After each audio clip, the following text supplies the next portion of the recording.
Okay, let's go ahead and get started. I'm Charlie Smith, the Executive Director of eSig. I want to welcome you to our eSig monthly webinar for April and give you a little bit of background on eSig. For those of you not familiar with eSig, we're a membership-based nonprofit organization providing our members with objective information, resources, and networking opportunities in support of the energy transition. We do this through workshops, tutorials, webinars, blogs, working group and task force activities, and producing technical resource materials. I also serve in a leadership role with the Global Power System Transformation Consortium, the GPST, whose mission is to bring together key actors to catalyze a rapid, clean energy transition at unprecedented scope and speed. eSig leads Pillar 1 of the 5 pillars, which deals with the research agenda for the system operators. More information on the GPST can be found at globalpst.org. We just finished up our spring technical workshop held in Tucson in March. It felt really good to be back in person again, and we're getting ready for our markets and meteorology workshop in Denver in June, along with a special topic workshop on grid forming inverter-based resources. These will be in person as well, and further information is available on our website. Our workshops and monthly webinars are open to everyone, so please feel free to register anytime on the eSig website. If you're new to eSig, I strongly encourage you to follow up with us if you like what you hear, and I think you'll be pleasantly surprised. eSig membership will give you an opportunity to participate actively in all of our working groups and task forces. You can find us on the web at esig.energy, as well as on LinkedIn, Facebook, Twitter, and YouTube. Okay, just a few logistical matters before we get started. First of all, phones will be muted for the duration of the webinar to avoid unnecessary distractions. For the Q&A, we're using the Slido platform. So to ask your questions, please go to slido.com and enter eSig21 as the event code. The instructions are also at the bottom of the screen. You'll see a thumbs up button next to the questions to allow you to cast a vote to help prioritize the questions submitted. We plan to save 10 minutes or so for Q&A at the end and then wrap it up at the top of the hour. An email with a link will be provided once the video file has been posted. We also plan to provide short responses to unanswered questions after the webinar, so please don't be afraid to ask your questions through Slido. Okay, today's topic will be on the subject of DER modeling and distribution system operations. Getting a complete, real-time, actionable view of the distribution grid with an ever-increasing number of distributed energy resources is an unsolved challenge. And here to talk with us about it today is Astrid Atkinson, CEO and co-founder of Camus Energy. Prior to founding Camus, Astrid was a senior director of software engineering at Google, where she was an early leader in developing Google's distributed systems reliability approach. I feel very fortunate to have Astrid here with us today. She spoke on this topic at an eSig workshop a while ago, and I think she left everyone with their jaws dropped. We have a few dozen common connections on LinkedIn, most of whom we've met through our common eSig activity. I consider her a good friend of eSig, and it's a pleasure working with her. As the grid evolves and the number of active participants increases, accurate and timely data about meters, DERs, and grid connections is increasingly important.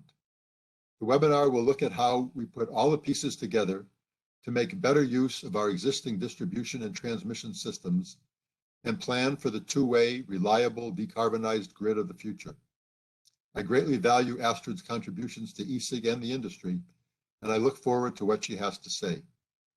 Just a short reminder once again to use Slido at slido.com with the event code of eSig21 to ask your questions.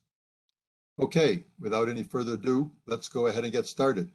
Astrid, I'll now turn it over to you. All right, thank you so much. And Charlie, it's an honor to be speaking here, and I really have appreciated our relationship and work with eSig over the last few years. Looking forward to getting out and visiting people in person again, hopefully at the fall session. I'm going to go ahead and share my screen. Give me one sec to start the presentation. Before I go ahead and get started here, I just wanted to give a couple of words of introduction. I think Charlie did a good job of and sharing a little bit about me and my background.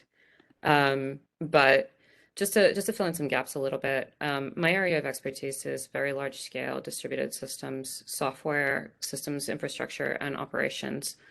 I was fortunate to be part of the team at Google that helped develop Google's approach to large scale cloud computing, as well as Google's internal and external cloud computing platforms. And this was a kind of formative experience that taught us really a lot about dealing with scale and rapid changes in a high reliability computing and infrastructure environment. So when we started engaging in the grid landscape, myself and others who come in from this kind of high tech background, what we were really looking to do is figure out ways to leverage some of the unique kind of experiences and insights around scaling out these global scale computing platforms in the service of this really important problem of thinking about how we bridge the gap between the grid and energy infrastructure of today and the place that we want to get to. So I'll talk a little bit more about the specific ways that that background kind of informs this work as I go through, but I wanted just to give a little bit of a background about, where we're coming from a technical perspective and what my background looks like. So before I go ahead and talk about the details of data and operations, I wanted to just start by framing. And this is going to be really obvious probably to a lot of the folks on the call. But I think it's really important to begin with the framing questions of what problems you're trying to solve at the community level or at the grid or utility level, because that actually really informs a lot of the technical choices and requirements for data as we go along the way. And as we go through, I'll talk about the ways that the specific goals of the utility or the grid management strategy can impact things like the requirements for data latency, data precision, model accuracy, and these kinds of things. But it's also just worth talking about the social context of the work that we're doing. Now, my company works primarily with utilities in the public power sector today. And that's been really helpful to us because there are some folks working in the public power sector in the US, which have been really forward thinking and really pushing pretty hard on setting short-term decarbonization goals, really thinking about the role of local resources, and really being able to kind of innovate quickly and try new things. And that ability to work with folks who have been doing the hard work on the ground of really thinking about the future of the utility model in relationship with customers has really helped to kind of ground and advance our thinking from a software perspective about the role of data and what it is that we need to accomplish with it. This example is one of my favorites. Probably no surprise to those of you who are part of ESIG to hear that one of the utilities we work with, Holy Cross Energy, is one of the 6 in the United States that set a decarbonization goal for their electricity supply by 2030. Of those others, I believe pretty much all are also public power entities, with the possible exception of Green Mountain Power, which is a little bit in between. But in general, this is the co-ops and the munis really representing the needs of their communities and really pushing forward on understanding what it takes to decarbonize a grid. The other thing that I want to talk about is the context that we're working within. So I'm going to be talking specifically about the distribution grid and the role of the distribution grid in connecting customer-sided and community-sided resources into the larger power system. I want to acknowledge as we go through this that, of course, there are a lot of complexities also on the bulk power side. But on the distribution side, there is a very variable data landscape. There are a lot of unsolved challenges from a data and operations perspective. It's a big jump to make in terms of how we think about the role of distribution connected resources and the distribution grid. But there's also a lot of opportunities and a lot of places where the kinds of technology I'm going to talk about here are a really good fit. So the previous example I showed is a community that's really pushing hard towards decarbonization. But one of the things that I think is really critical as we think about the role of distribution resources in the future grid as a whole, inclusive of the bulk grid, is that distribution resources are where flexibility comes from. And being able to really leverage those as flexibility resources within the context of ISOs and larger scale grid environments is ultimately going to be critical to getting where we need to be. And so part of this, as we go through, is really focusing on local management, but it's also local management with goals in mind, thinking about like, how do you get to a place where you can value these resources, where they can get paid for their services, and where they can fulfill that role as the source of flexibility, or a source of the flexibility that we're going to need in order to better take advantage of renewable and other green sources of generation as we go through the process of decarbonizing the grid as a whole. I want to acknowledge as I go through that the model that I'm going to be speaking from is one in which you have access to effectively all of the data. And this is really a DSO model. It's the idea of the distribution system operator, the distribution operator of today, taking on more of a system operator role and being able to incorporate third-party and customer device resources, as well as information about the state of the distribution grid and connectivity to other entities such as the ISO market or aggregators or other participants within the grid environment. There are many ways this could go. Many of the potential models for how we're going to operate the grid to the future are really multi-party models. And even in the DSO model, that's still the case because you still might be ending up with aggregator, customer, ISO, et cetera. And I'll touch on ways of handling those data relationships at the end of this presentation. But I wanted to kind of mention that and then put it aside. Because at the end of the day, there's a really important data sharing component here and thinking about how we transact and kind of move data around between those parties. But the DSO model is a really nice, neat one where you can look at the applications of technology in the space from a kind of holistic perspective. And we can move forward from there into kind of arguing the details of how you make this work at scale and kind of all the possible iterations of how you think about grid management. So the DSO, as we view it, and this is a definition that's stolen at least partly from Lorenzo Christoph and others who have been thinking in the field, has really kind of three responsibilities. And the broadest sense, I think, of this as being, as encapsulating the idea of taking the capabilities that are present at the independent system operator level for the transmission grid and leveraging similar kinds of capabilities or bringing those into the distribution environment. And so that's looking at real-time data and real-time operations, managing grid conditions in real time.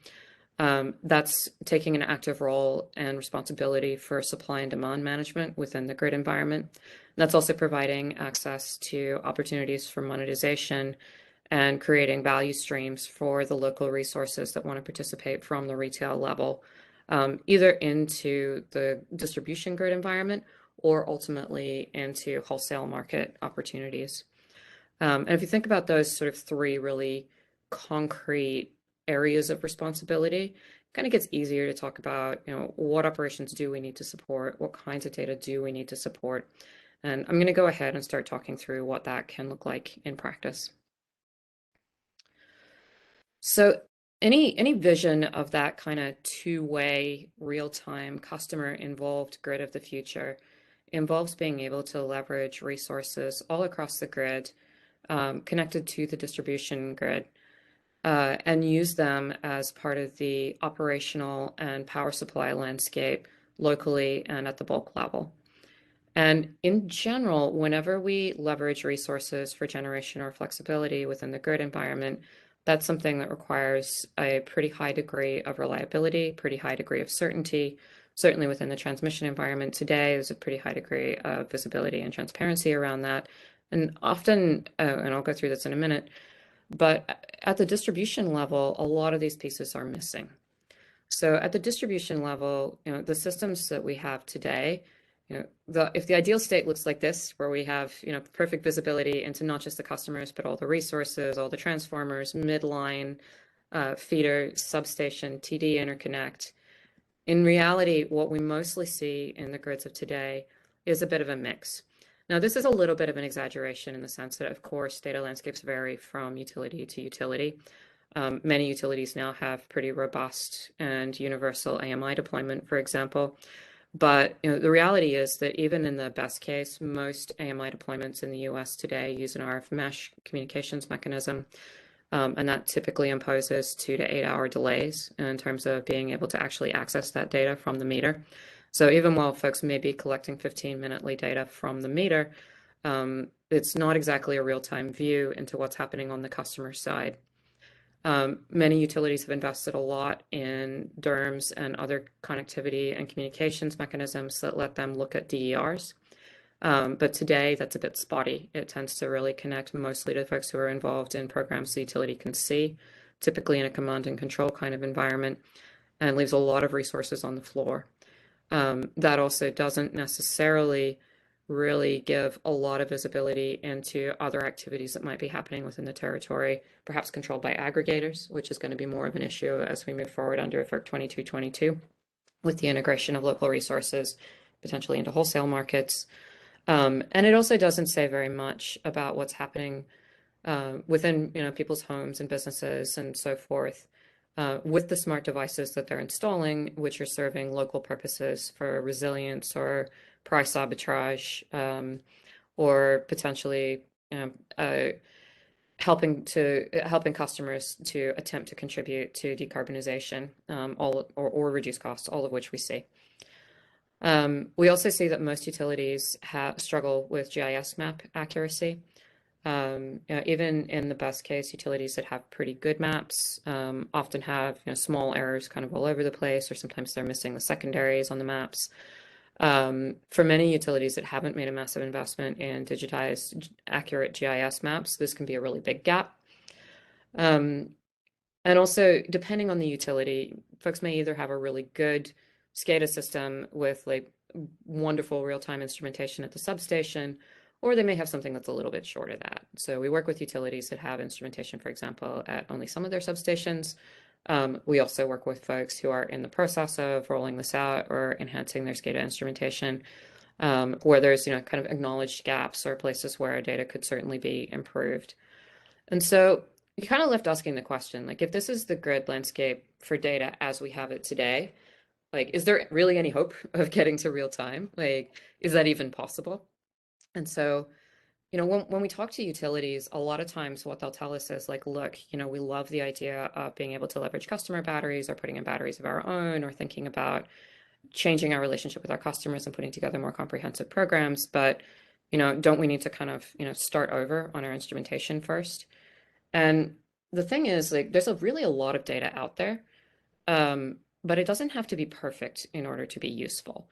And that's, I think, one of the key insights that, at least for me, kind of comes in from dealing with the distributed systems landscape on the tech side, coming in from kind of a different environment, is that one of the kind of founding principles of the distributed systems work that we did at Google was this idea of reliable systems with unreliable hardware. And that doesn't just mean that components can fail. It also means that the network may fail, that components may be lying to you, that you may not have access to data about certain pieces, that some things may be third-party controlled or third-party located. Even within the tech world, this is a much less homogeneous and trustworthy environment than one might expect. But one of the things that really helps in building reliable systems on top of this kind of foundation is the fact that you're getting data from lots of different sources and you can compare them. You can cross-check them. You can use information from one piece to fill in data you're missing on another.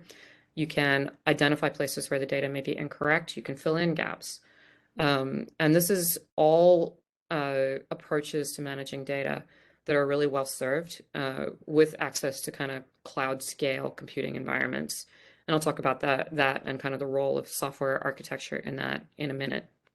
But if we take as a starting place the happy news that actually there's a lot of data out there, there's a number of ways that we can go about making better use of that data, putting it a little bit more effectively to work.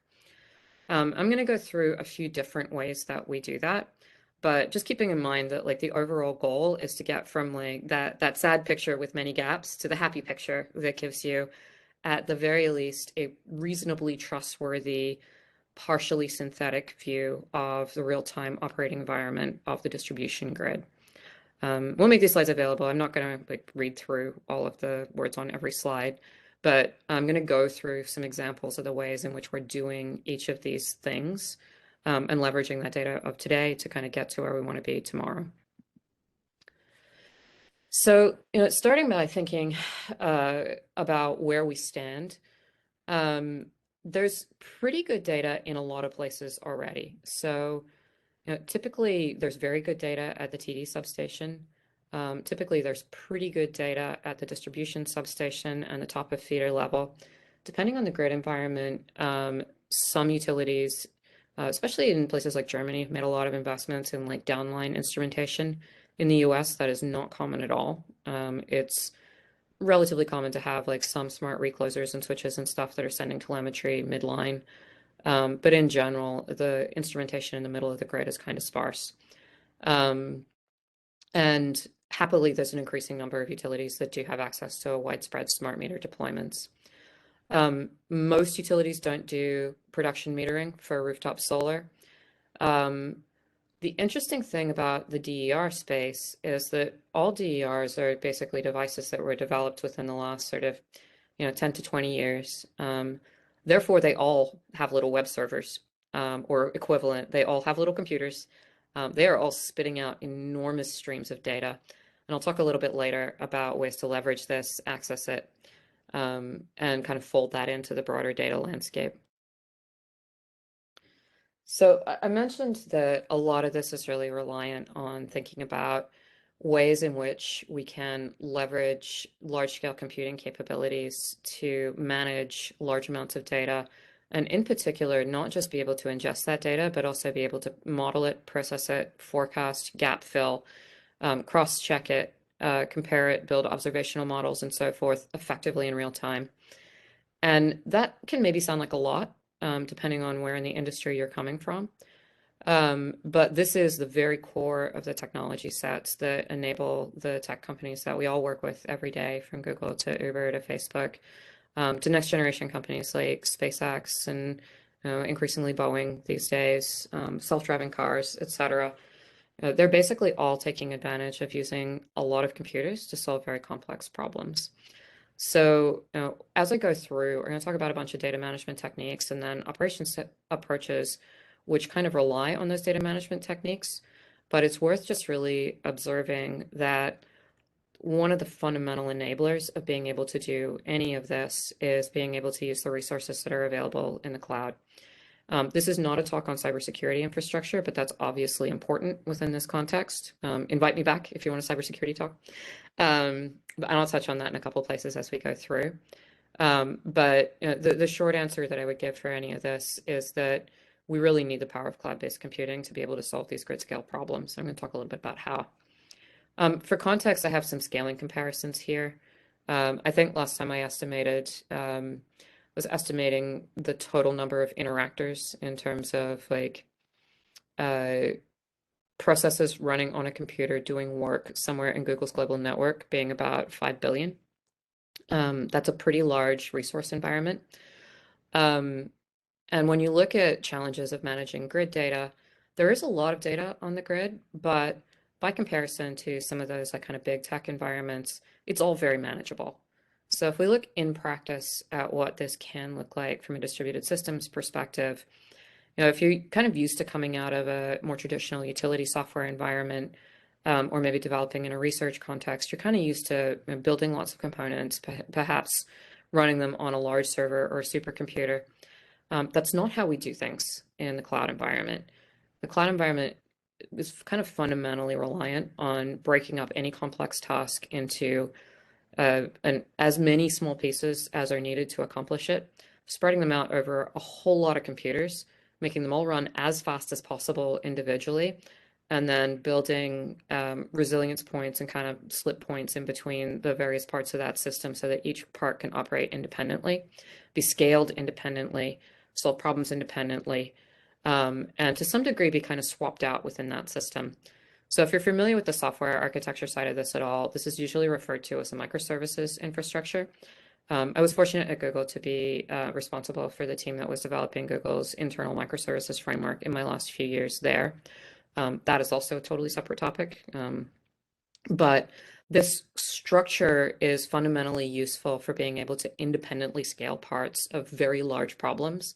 And in particular, being able to do that in ways that really speeds up the processing time and the processing capacity available for solving hard problems. So we talked about the fact that utility data, is in many ways often not ideal today. What does that really look like in practice? One of the places where we see pretty substantial issues, if you sort of start at the edges of the grid, is that while it would be really nice if we had, 1 minutely data points or better for every meter, we're able to sort of really build a very accurate and very real-time view of what's happening for every customer. Instrumentation varies. Metering intervals might be from 15-minutely to 60-minutely. It's really common for folks to have some meters on their grid that don't provide real-time reads at all, that perhaps only provide like a monthly billing read. Also really common to have very little insight independently into the role of local solar. Also relatively common for metering infrastructure to drop reads, potentially have errors, very common to have gaps. This all makes it, a sort of rough starting place when you're thinking about, trying to develop that view of what's actually happening out there at the edges. And for this area in particular, there are a lot of good data management techniques, which can be helpful. So starting to look at, from the edges outward at customer DERs, firstly, then meters and rooftop solar, and then working upward from there to midline data. There's a few things that I'm going to talk through in terms of how we can leverage some of those like kind of big cloud scale computing techniques to deal with filling in those gaps. So starting with the DERs themselves, as I mentioned, one of the key things about DERs is that every single one of them is exporting a hell of a lot of data. And so the question is not necessarily, how do you model the behavior of all of those DERs? Although certainly we can. I'm going to talk a little bit about that. Firstly, the ideal state is simply to get the data from them. That can be a very difficult problem if you think about it as, needing to establish connectivity at high reliability to every single DER. But it's a lot more tractable when you think about the fact that all of these DERs have vendors. Those vendors are collecting data. If you visit Tesla headquarters, they have a big map in their lobby, or at least they used to, that shows the location of every Tesla vehicle in the world. Those Tesla vehicles are sending a lot of information. So are the chargers, so are the batteries. That's true for ChargePoint, that's true for SolarEdge, for Enphase, for LG, for Sonnen, for Juicebox, for every EV charger, every battery, every inverter out there, except for the oldest solar rooftop inverters. Every one of them is spitting out data all of the time.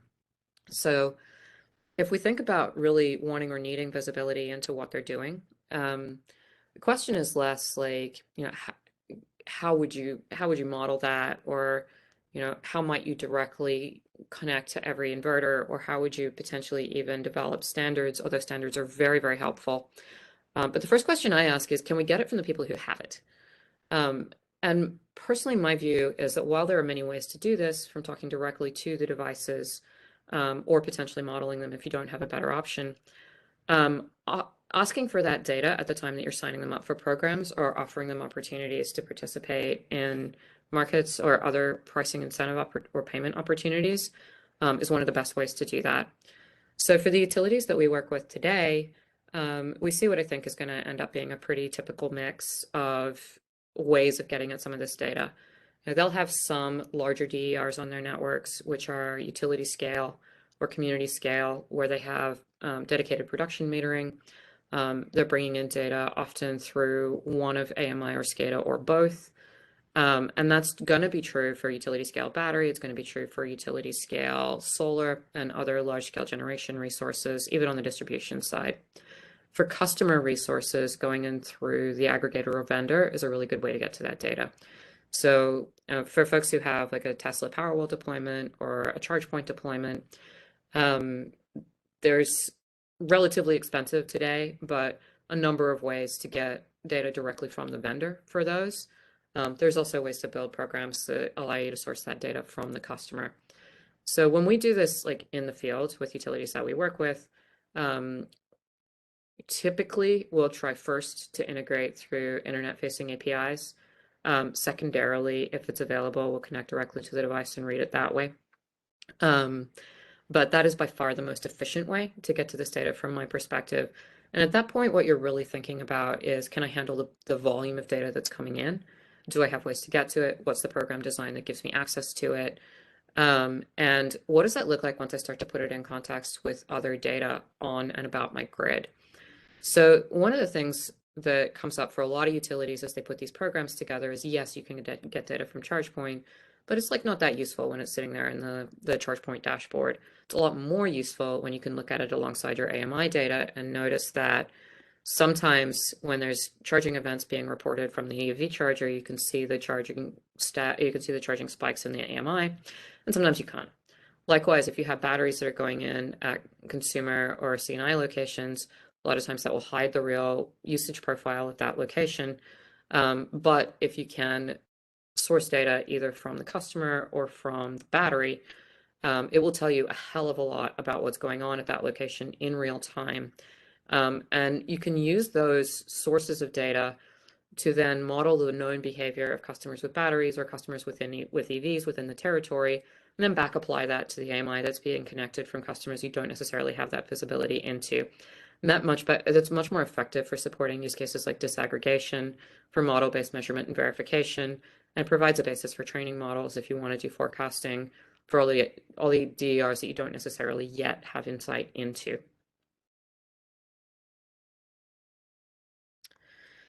So once we kind of move inward to the meter, you kind of get back to that problem about not necessarily having particularly good or particularly high fidelity data. And this is an area where there's some really good research that's gone in. And as software folks on our team, we've really tried to avoid reinventing wheels around this. So this is an area where we were really excited to partner with PNNL and with one of the utilities that we work with, Kit Carson Electric Cooperative, to basically take some past ML research work and apply it to the problems of filling in gaps and inaccuracies in grid data.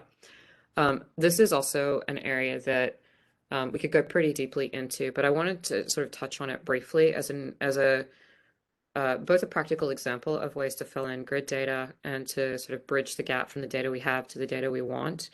But also just to highlight that there are actually a lot of techniques out there already around things like disaggregation, signal detection, gap filling, per meter modeling, all of these sorts of things. And being able to leverage some of this work and partner with folks in the research space, personally, I see as a really big accelerator for folks on the utility side. And something that can also really benefit from applications of cloud scale computing, because what tends to happen is that when these techniques are developed on the research side, they're usually done on a smaller subset of data. One of the really big challenges then is scaling it up to full grid scale.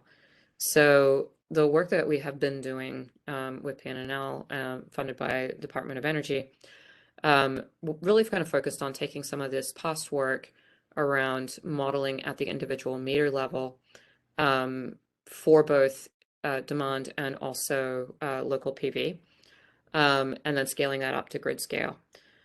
There's some additional areas of work that I'll touch on in a second, which basically use these then corrected streams of data coming in from the meter to form the basis of midline analysis as well.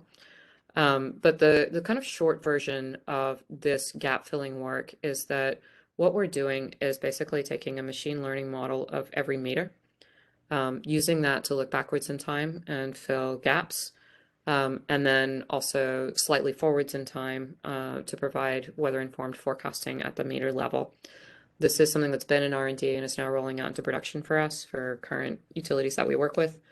But what we've found is that these methods are very effective, particularly because it's not just forecasting using the meter data, but also forecasting using the meter data and access to SCADA data as well as production meter data for cross comparison in some cases. The kinds of gaps that we typically see for meter data fall into two categories. There's the short ones that span kind of hours to maybe a day. And then there's the longer ones that are kind of, 30 days because you're only getting that monthly read.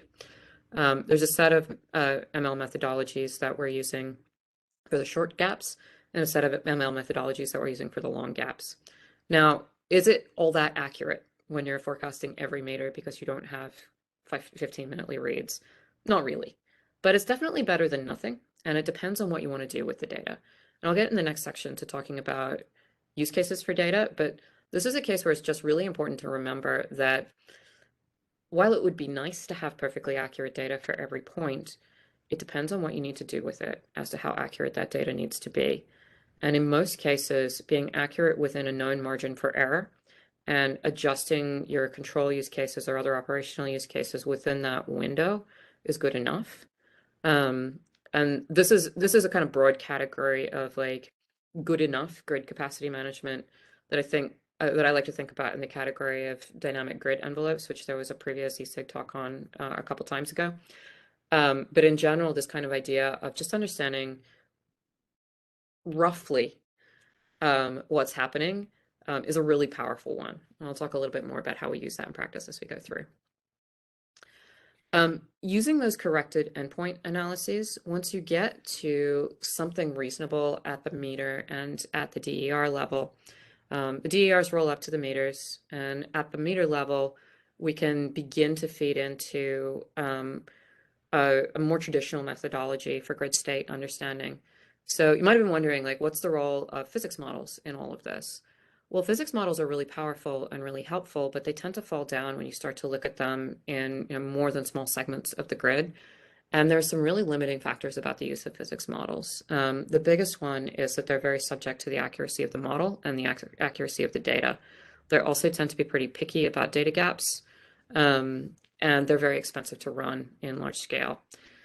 But there are some questions that are impossible to answer without them, such as things like, what are the actual voltage conditions midline in places that don't have instrumentation? What is the overall operating environment at different parts of the grid? And one of the ways to be able to still use the physics model to understand these things while also making it more practical and better informed by actual grid data, basically to sort of cut down the size of the context in which you're running the model. So what we do when we do this is basically take an observational data first approach, correct the data to the best of our ability on both the substation and feeder and on the customer and endpoint side, and then take the smallest segments of the grid that are reasonable, which can be either feeder or potentially midline if there are midline devices available or reasonable switching information available that can inform that, and run the model only within those contexts. It's possible to fill some gaps within these contexts, and this is where there are often gaps in GIS. For example, when you're talking about transformer loading, you can absolutely estimate that the secondaries are present. Doesn't tell you anything about the impedance of the secondaries, but when you look at the behavior of the segment of the grid for which you do have instrumentation, I think it's probably pretty reasonable that we can get to a model-based estimation of things like impedance and other critical GIS data functions. And that's something that our partners on the research side are currently working on. I want to acknowledge that like this is not absolutely bulletproof to inaccuracies in the GIS model. And one of the big complexities is understanding switching state. So none of this is exactly a silver bullet for getting around that. But the smaller the segment of grid that you're asking the model to solve, the more practical it is to do it at scale and the more practical it is to do it in real time. The other thing that's really important to note about this, the generation of insights into this type of midline data is that it's not as necessary to have real-time insight into, say, voltage conditions midline on the grid, or transformer loading midline on the grid at all times in most operational contexts. And I'll touch on things like voltage and transformer loading when we go into the next section and talk about operations. But this is another case where knowing what you need the data for really helps to make the problem more tractable, because there's some things you need to solve and some things that you don't. Before I move on to talking about what we do with the data, I just want to kind of touch on really quickly, okay, if it's okay to work with less than perfect data, what's the minimum requirement? I really like to have AMI available. I do think there are some ways around it. But in general, for all the places where we've done this in practice, we've had AMI. It doesn't necessarily need to be universally deployed, but it is very helpful to have AMI out there and readable in under 24 hours. I personally prefer to see it at 15-minute intervals, more as, it's doable, but basically the difference between baseline requirements and the aspirational requirements listed here, and I recognize that there's a gap, is, more or less guessing. So obviously the more data you have, the less guessing you need to do. Guessing is fine depending on what you want to get out of it. But for more high fidelity use cases and more critical operational use cases at a certain point, you need to get closer to the aspirational side of this than the baseline side of this. And that really looks like any case where you're managing ancillary services or other low latency conditions on the grid. All right, so what do we actually do with all this? When I was working in operations on the large scale systems side, one of the kind of foundational assumptions for any on-call team, any of the folks that are charged with keeping large scale public facing billion-dollar systems up and running or $100 billion systems up and running, was this assumption that we would be able to see what was happening within the system. It's very difficult to manage change within a system that you don't have good visibility into. When I moved over into the grid landscape, it actually surprised me a little bit the extent to which this wasn't necessarily the baseline assumption, especially on the distribution side. Now, this is different on the transmission side.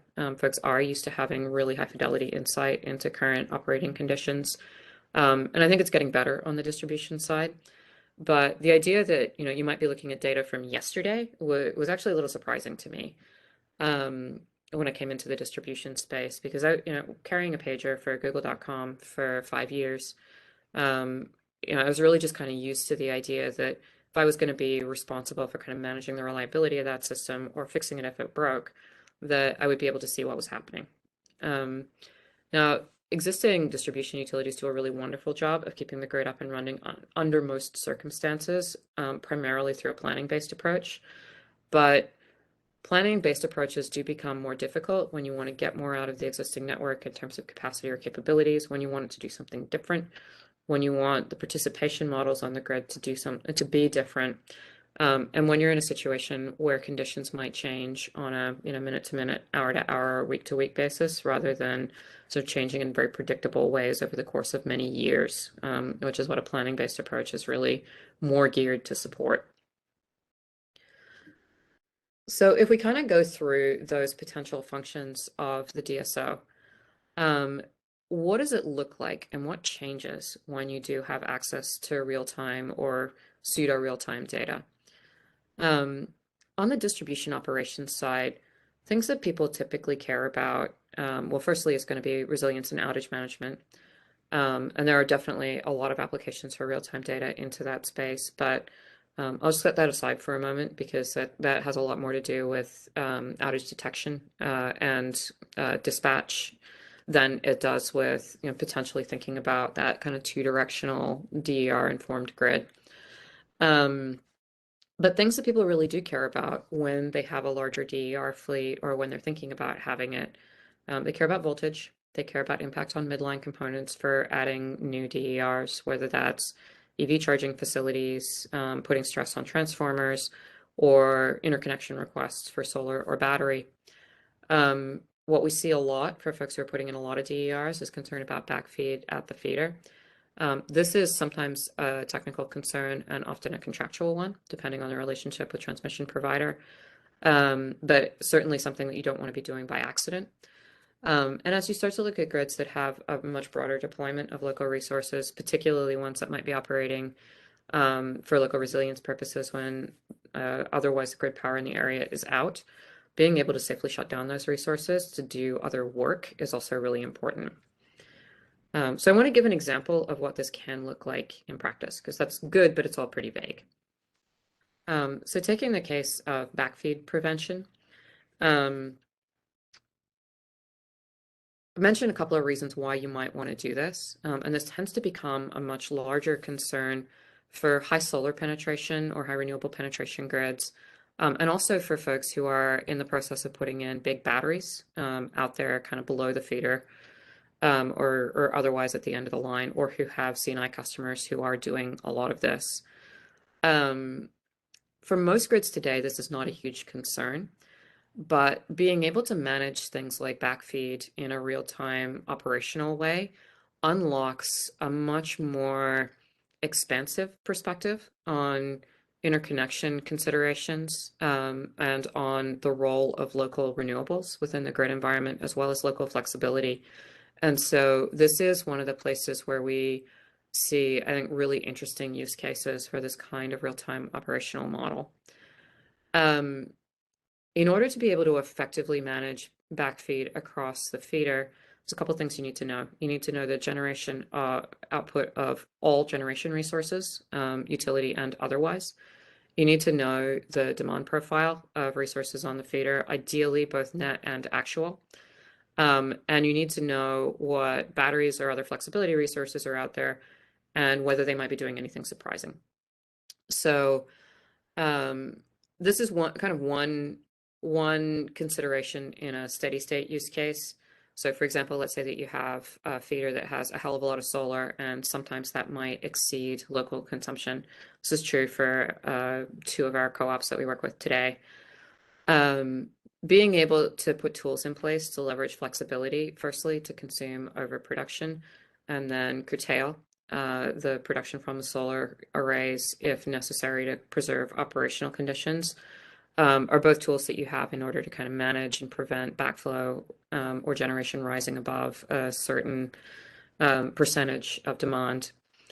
This also gets doubly spicy if you're dispatching resources on the same feeder to do things like peak shaving, where you want to be really thoughtful and careful about dispatching resources across potentially multiple classes, such as both utility scale and behind the meter, where you really want to grip on what's happening at the feeder level before you make dispatch decisions or curtailment decisions for any individual resource.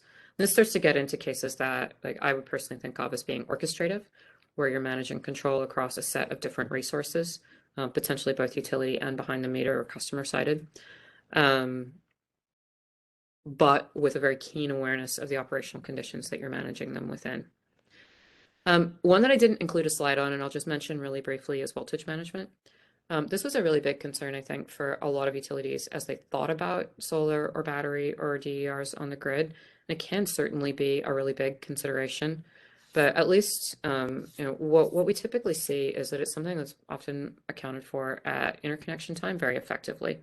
Whenever any of these big arrays or batteries go in, they go in with volt-var curves set, or active volt-var management on the part of the battery. And in general, in a steady state, they can kind of be expected to be well behaved from a voltage perspective, and often a stabilizing force on the part of the grid that they're located on. The thing that is a little bit interesting about that is that sometimes software is misconfigured. It's totally possible to accidentally misset the volt-var curve or not turn it on. Being able to notice if that's the case is a really good use case for being able to see voltage conditions midline on an ongoing basis. Likewise, being able to see if EV charging behavior or battery behavior on the grid is putting undue stress on transformers is a really good use case for midline transformer loading analysis or midline loading analysis. Neither of those are exactly real-time requirements, but they are things that are nice to be able to see on kind of a week-by-week, month-by-month kind of basis. That's kind of what I meant about understanding the uses that you want to put the data to. There's no point in going to a lot of trouble to generate like minute-by-minute, really accurate midline loading profiles, unless it's something that you really need to manage against or use in an operational context. Second set of responsibilities for the potential DSO are looking at supply and demand management. And I just want to acknowledge that like this is one of those places where working with public and cooperative utilities in the US has been really helpful for us.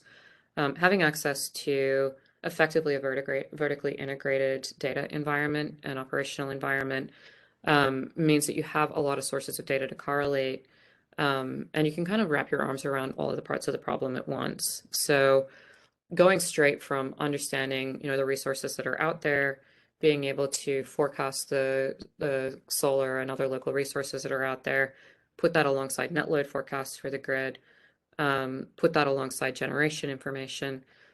All of this makes it really easy to kind of fold those local resources into the overall operating picture, and power procurement workflows for those utilities.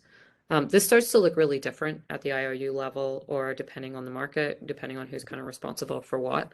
I want to acknowledge that. But actually being able to really think about using local resources as an everyday thing rather than an occasional peak shaving thing. And from my perspective, that kind of begins with thinking about them as part of the procurement workflow, and part of the active operations workflow, as well as part of programs or planning or more offline processes. Most common example for this is peak shaving. And I'm not going to kind of belabor what's involved in peak shaving because this is really a very common operation and lots of people do it. But the thing that I want to highlight is that when this is done today, it is typically done for known peak windows pretty rarely and settled after the fact. There's a lot of aspirations about being able to use DERs for peak shaving for managing grid capacity at substation or kind of other choke points on the line. And from my perspective, I don't think that's a terribly good idea in terms of reliability or operational effectiveness, unless you have pretty real-time visibility into whether it's doing the job it's supposed to. Personally, if I was a distribution operator, I'd feel pretty hesitant to trust the idea that software would be helping me to manage critical hardware constraint points at a substation, especially if I couldn't see it. I still think that you probably want additional sources of flexibility to be able to provide backup plans in the case of software not doing what you want it to for that kind of use case. But I do think that being able to get real-time visibility into the performance and trustworthiness of those resources on a regular basis is much more helpful in putting them into active operational roles on the grid, much more trustworthy, and provides a lot more flexibility in terms of their role within the broader grid environment. Lastly, and I want to wrap this up pretty quickly so we do leave a little bit of time for questions. There's the question of how do people get paid for these resources? We just went through a lot of cases where we're firstly sort of thinking about understanding what they're up to and secondarily what they might be able to do.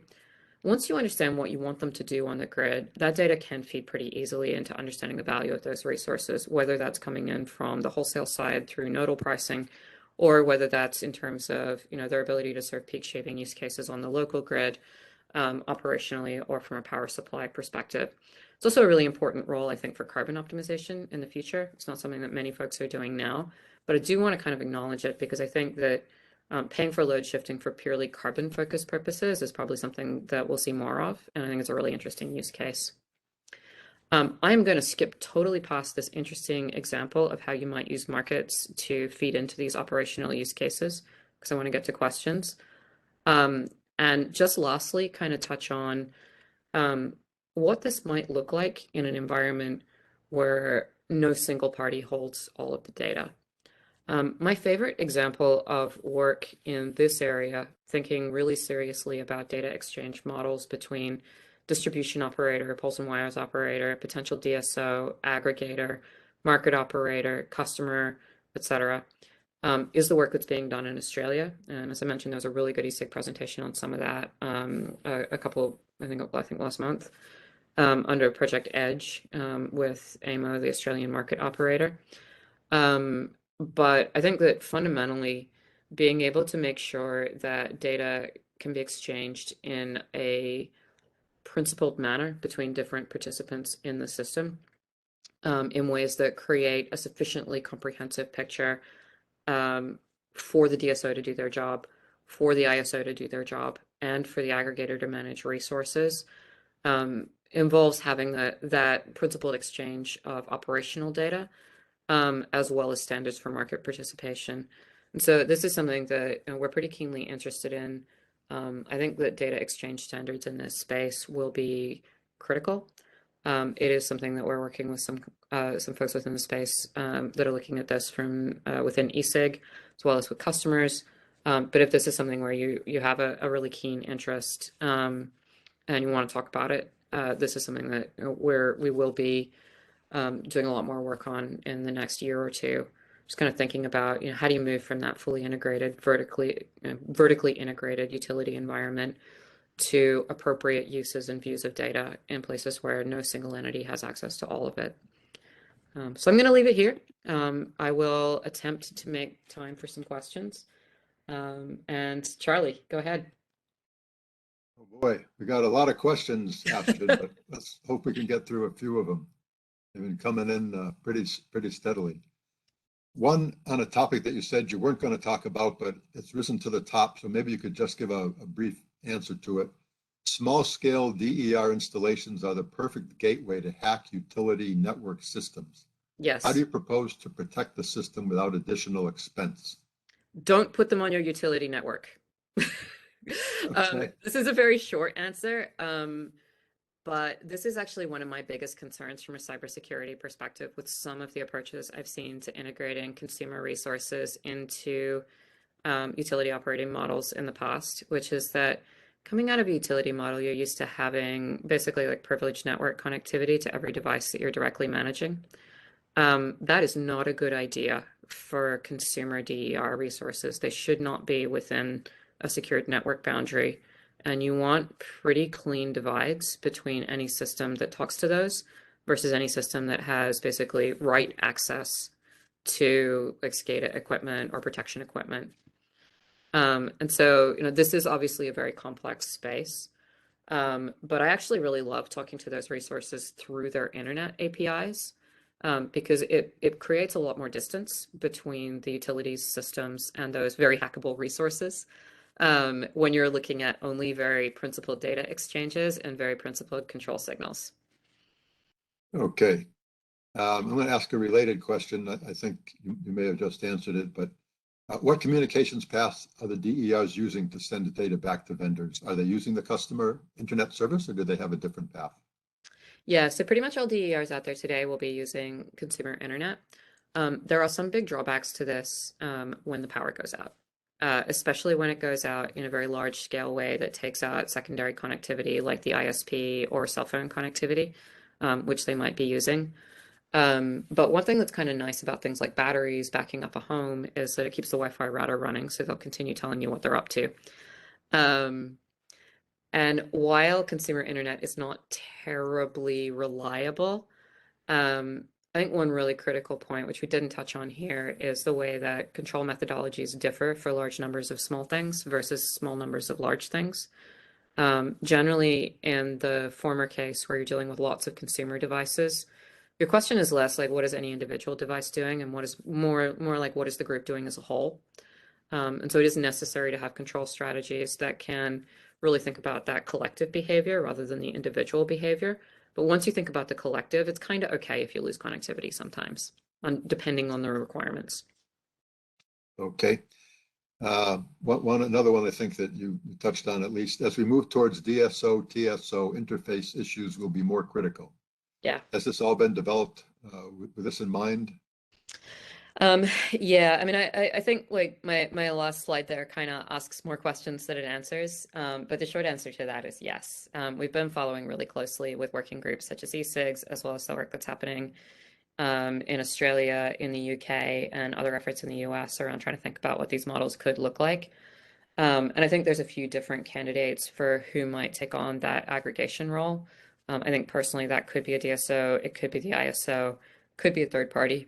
But as long as somebody takes on that job, feeding in the data from all the various pieces is a technical problem, and that can be managed. It's sort of the ownership thing that I think is the bigger question. Okay. A little bit of a philosophical question here.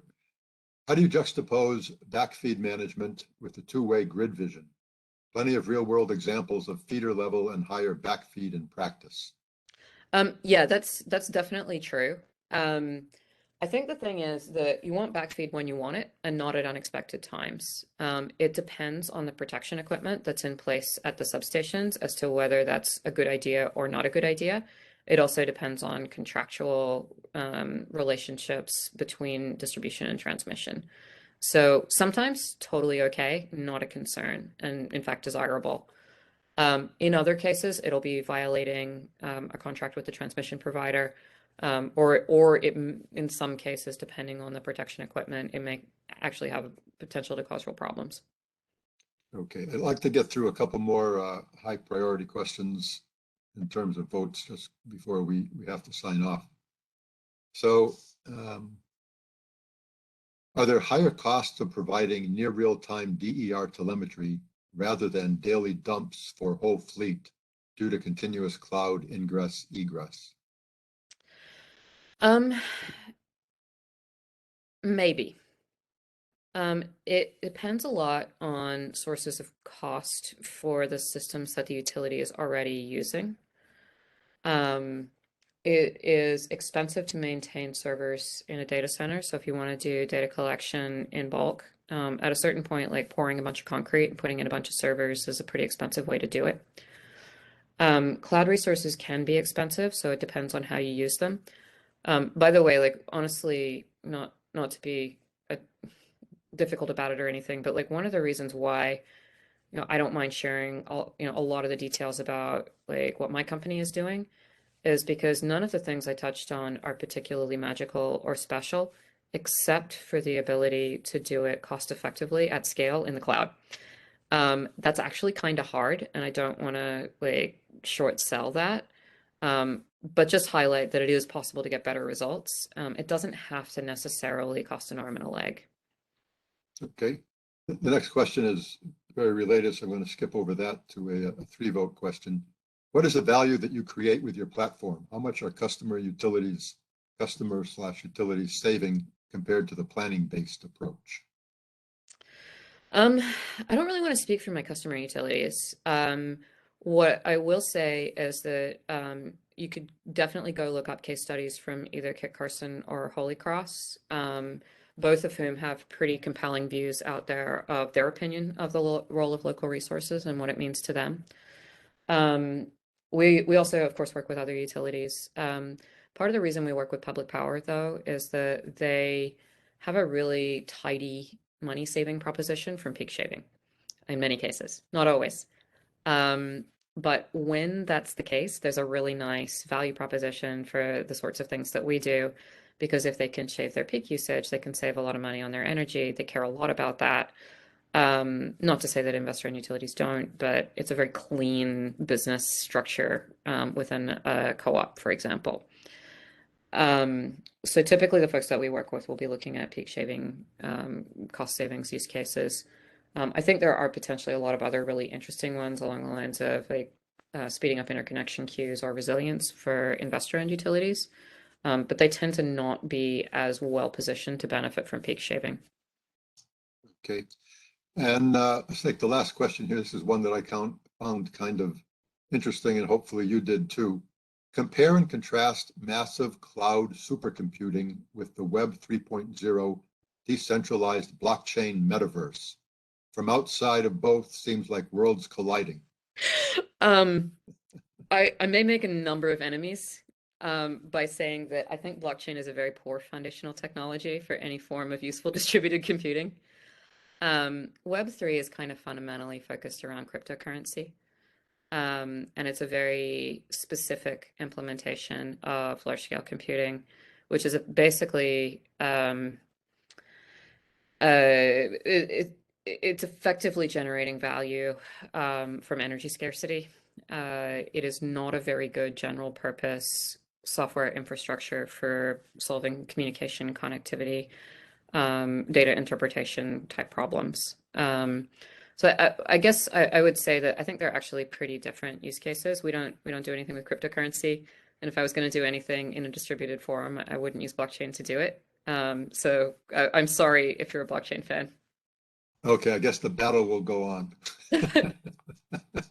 Okay, so we're a little over the top of the hour. We're going to need to wrap it up. And I want to really thank Astrid for this very informative presentation. I hope everybody found something to take away. As Hey, I mentioned earlier, if you want to argue with me, shoot me an email. Let's do it. I'm happy to chat. An email is going to go out once the video file has been posted, and we'll answer the questions we didn't get to and get them posted as quickly as possible.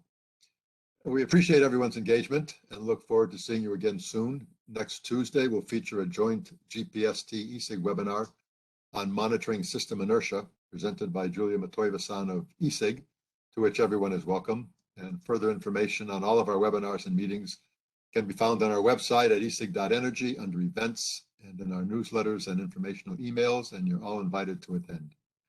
Astrid, thank you once again for this very timely and thought-provoking webinar, and thank all of you for your interest. We look forward to seeing you again in the near future. And in the meantime, everyone, take care, stay safe, and thanks for your participation. See you soon.